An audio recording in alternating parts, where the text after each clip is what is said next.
ഭാഗമാണ് ഞാനിവിടെ പറയാൻ പോകുന്നത്. രാമനും സീതയും ലക്ഷ്മണനും വനവാസത്തിലായിരുന്ന കാലം. ഒരു ദിവസം സീതയുടെ മുന്നിൽ ഒരു സ്വർണ്ണമാനോടി വന്നു. ഹായ്, എന്ത് ഭംഗി, എനിക്കതിനെ പിടിച്ചു തരോ? സീത രാമനോട് ചോദിച്ചു. അവൻ പറഞ്ഞു, ദേ നോക്കൂ സീതെ, അത് വല്ല രാക്ഷസന്മാരുടെ മായാജാലമായിരിക്കും. സീതയുണ്ടോ ഇത് വല്ലത് കേൾക്കുന്നു. സീതയ്ക്ക് കൂടി.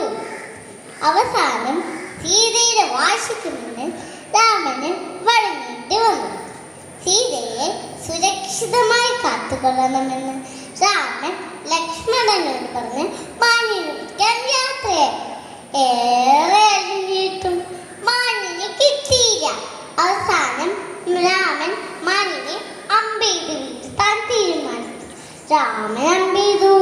രാമന്റെ അമ്പേറ്റ് മുറിവേറ്റ മാൻ വികൃതനായ രാക്ഷസനായി മാറി.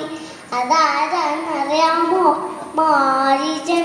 മാരീചൻ എന്ന മായാവിയായ രാക്ഷസൻ. സീതയെ ലക്ഷ്മണ രാമന്റെ ശബ്ദത്തിൽ മാരീചൻ അലറിക്കട്ടി. ഇത് കേട്ട് സീത പരിഭ്രമിച്ചു പോയി. വേഗം ലക്ഷ്മണനെ വിളിച്ച്, രാമനെന്തോ അപകടം പറ്റിയിട്ടുണ്ട്, വേഗം ചെന്ന് രക്ഷിക്കൂ എന്ന് സീത ലക്ഷ്മണനോട് പറഞ്ഞു.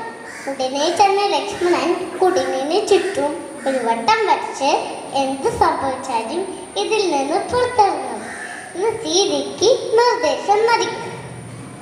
രാമനെ അന്വേഷിച്ച് യാത്രയായി. ഹമ്പടാ, ഇതെല്ലാം ഒരാൾ ഒളിഞ്ഞെന്ന് കാണുന്നുണ്ടായി. അതാരാന്നറിയാമോ? രാവണൻ. ലക്ഷ്മണൻ പോയതൊക്കെ നോക്കി രാവണൻ ഒരു ഋഷിയുടെ വേഷം ധരിച്ച് കുടിലിൽ നിന്നെത്തി സീതയോട് ഭക്ഷണത്തിനായി യാചിച്ചു.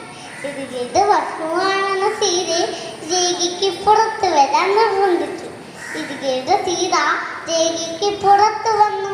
പെട്ടെന്ന് രാമൻ അവരുടെ സ്വന്തം വേഷം കൈവച്ച് സീതയെ പിടിച്ചു വലിച്ചു പുഷ്പക വിമാനത്തിൽ കയറി ലഗലക്ഷ്യമാക്കി കുതിച്ചു. ഇത് കേട്ട് കൂട്ടുകാർക്ക് എന്നാ മനസ്സിലായേ? രാമനും ലക്ഷ്മണനും പറഞ്ഞത് സീത അനുസരിച്ചെന്നെങ്കിൽ സീതയ്ക്ക് ആപദാപത്തുമായിരുന്നോ? അപ്പോൾ അനാവശ്യവാശി പാടില്ല. മുതിർന്നവർ പറയുന്നത് അനുസരിക്കും. നിങ്ങൾ അനുസരിക്കാറില്ലേ? നന്ദി, നമസ്കാരം.